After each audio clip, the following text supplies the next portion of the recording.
সবাই কেমন আছেন বন্ধুরা? আশা করি ভালো। আজকে আপনাদের সঙ্গে আরো একটি নতুন রেসিপি শেয়ার করব। সবাইকে স্বাগতম আমার চ্যানেলে ইজি কুকিং বাই প্রেমাতে। আজকের রেসিপি হলো শীতের রেসিপি। শীতকালে পিঠাপুলি খেতে কার না বেশি ভালো লাগে বলেন তো? সবাই পিঠাপুলি খেতে অনেক পছন্দ করে। আশা করি আজকের এই পিঠাটা আপনাদের মন ছুঁয়ে যাবে। আজকের এই পিঠাটার নাম হলো মুগের পুলি। এটি খেতে যে এত মজা এত সুস্বাদু, আপনারা বাসায় অবশ্যই ট্রাই করবেন আর আমাকে অবশ্যই কমেন্ট বক্সে কমেন্ট করে জানাবেন। কমেন্ট করতে ভুলবেন না। আর চ্যানেলটিকে অবশ্যই লাইক, সাবস্ক্রাইব এবং পাশে থাকা বেল আইকনটি ক্লিক করে রাখবেন। অবশ্যই ক্লিক করে রাখবেন বেল আইকনটি, তাহলে আমি যখন নতুন রেসিপি শেয়ার করব আপনাদের সাথে তখন আপনাদের কাছে নোটিফিকেশন চলে যাবে। চলেন বন্ধুরা, আমরা এখন পিঠাটা বানিয়ে ফেলি। আমার এখানে আমি মুগ ডাল আর ময়দা দিয়ে একটি ডো তৈরি করে নিয়েছি। সেই ভিডিওটা এখানে আমার দেওয়া হয়নি ভুলবশত। আমি এই মুগের ডালটা সিদ্ধ করে তার ভিতর আটা দিয়ে সেটা কাড়িয়ে নিয়েছি। এখন সেই কাড়িয়ে নেওয়ার পর আমি হাতের সাহায্যে এই পুলিটা তৈরি করে নিচ্ছি। দেখতেই পাচ্ছেন আমি কিভাবে পুলিটা তৈরি করে নিয়েছি। এই মুগের পুলি খেতে কিন্তু অসাধারণ। আপনারা বাসায় অবশ্যই ট্রাই করবেন। তো হাতে তেল নিয়ে ডো থেকে সামান্য একটু নিয়ে এইভাবে লম্বা করে এইভাবে মুড়িয়ে মুখ আটকে দিতে হবে। আর আমি এই মুগের পুলিটা করছি নারকেল আর গুড় দিয়ে। আমি ক্ষীরটা তৈরি করে নিয়েছি। আপনারা চাইলে নারকেলের বদলে আপনি যে দুধের ক্ষীরটা আছে সেটাও দিতে পারেন। এখানে আমি নারকেল আর গুড় দিয়ে আমি ক্ষীরটা তৈরি করে নিয়েছি পুরটা। এখন সেটাকে দিয়ে আমি পুরি তৈরি করে নিচ্ছি। দেখতেই পাচ্ছেন কীভাবে। আজকে আমি এই রেসিপিটা করছি না, আমার শাশুড়ি মা এটা করছে। আমি দেখে দিচ্ছি, দেখুন কাছ থেকে আমি দেখিয়ে দিচ্ছি কীভাবে পুরিটা তৈরি করা হয়েছে। এখন চুলায় কড়াই বসিয়ে দিয়েছি। কড়াইয়ের ভিতরে এখন পরিমাণ মতন একটু ডুবো তেলটা ভাজতে হবে। তেলের পরিমাণটা একটু বাড়িয়ে দিতে হবে।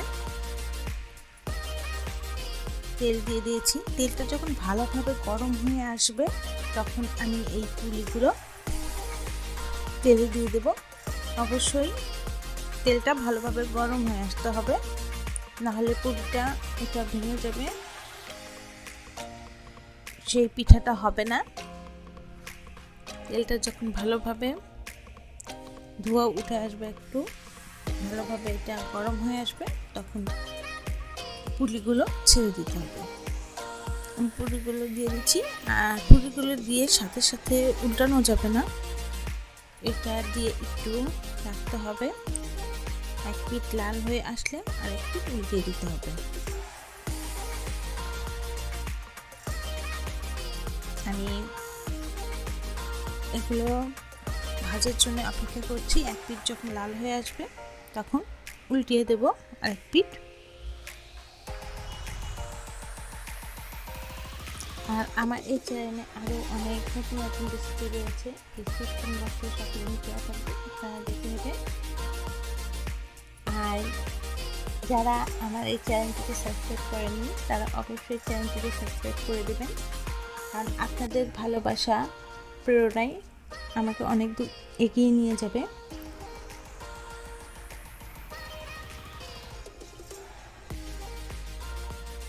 ধীরে ধীরে এটাকে ভেজে নিতে হবে।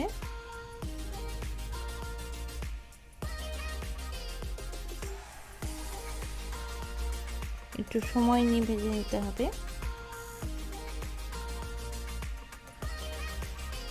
যখন লাল হয়ে আসবে তখন আমি উল্টে পাল্টিয়ে নেব। যে উল্টিয়ে পাল্টিয়ে নিচ্ছি আমি। এক পিঠ লাল হয়ে এসেছে।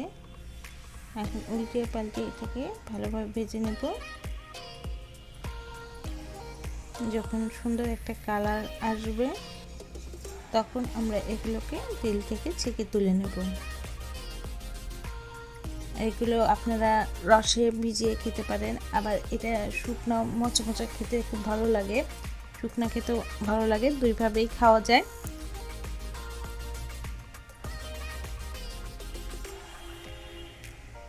এটাকে ভেজে নিচ্ছি আমি, একটু সময় নিয়ে ভেজে নিতে হবে। যখন সুন্দর একটা কালার চলে আসবে তখন আমি এগুলোকে তুলে নেব।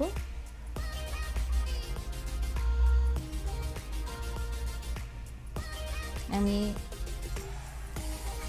ভালোভাবে নেড়ে চেড়ে ভালোভাবে এটাকে ভেজে নিচ্ছি।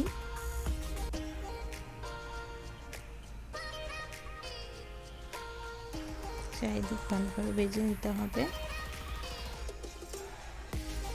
এটা কিন্তু অনেক একটা সহজ রেসিপি, খেতে অনেক মজাদার, সহজে এটা তৈরি করা যায়। বাসায় এটা তৈরি করবেন, আমার রিকোয়েস্ট রইল। আর আমাকে অবশ্যই কমেন্ট বক্সে কমেন্ট করে জানাবেন। এগুলোকে এখন তেলে ছেঁকে নিয়ে তুলে নিলাম।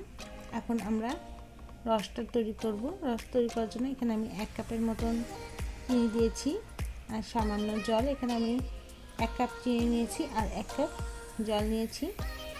এখন এটাকে ফুটিয়ে নেব। চিনিটা গলে আসা পর্যন্ত আমি এটাকে ফুটিয়ে নেব, যেন ভালোভাবে চিনিটা গলিয়ে যায়। আমি এখন এটাকে জাল দিচ্ছি। যতক্ষণ না চিনিটা ভালোভাবে গলে যায় ততক্ষণ এটাকে জাল দিতে হবে।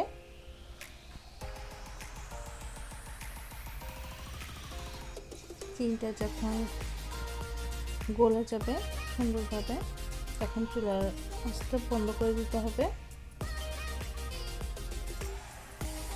আর গরম থাকা অবস্থায় পিঠাগুলো ছাড়া যাবে না। যখন এটা ঠান্ডা হয়ে আসবে তখন আমরা পিঠাগুলো ছেড়ে দেব। রসটা করে নিচ্ছি, ভালোভাবে জাল করে নিতে হবে।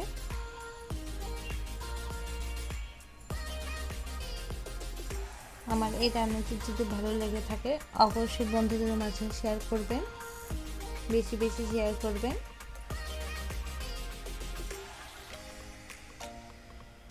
আর যারা সাবস্ক্রাইব করেছেন তাদেরকে আবারও জানাই অনেক অনেক ধন্যবাদ। আর যারা সাবস্ক্রাইব করেনি প্লিজ অনুরোধ রইল আমার চ্যানেলটিকে সাবস্ক্রাইব করে দিবেন।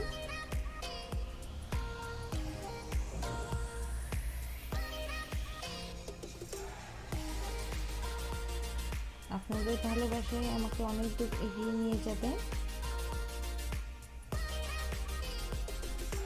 এখন আমি পিঠাগুলো ছেড়ে দিয়েছি। চুলার আঁচটা বন্ধ করে রেখেছিলাম একটু, রাখার পরে তারপরে আমি একটু ঠান্ডা অবস্থায় এই পিঠাগুলো ছেড়ে দিয়েছি। সামান্য এর উপর দিয়ে একটু চিনি ছিটিয়ে দিলাম। এটা দেখতেও সুন্দর লাগে, খেতেও অনেক মজাদার। আর যে পরিবেশন করে ফেললাম আপনাদের মাঝে পুলি পিঠা, মুগের পুলি। এটা আমি দুইভাবে পরিবেশন করেছি, একটা হচ্ছে ভাজা আর একটা রসে ভিজানো। আশা করি এই রেসিপিটা আপনার ভালো লেগে থাকবে। আর যদি ভালো লেগে থাকে অবশ্যই চ্যানেলটিকে লাইক, সাবস্ক্রাইব এবং পাশে থাকা বেল আইকনটা ক্লিক করে রাখবেন। সবাইকে ধন্যবাদ।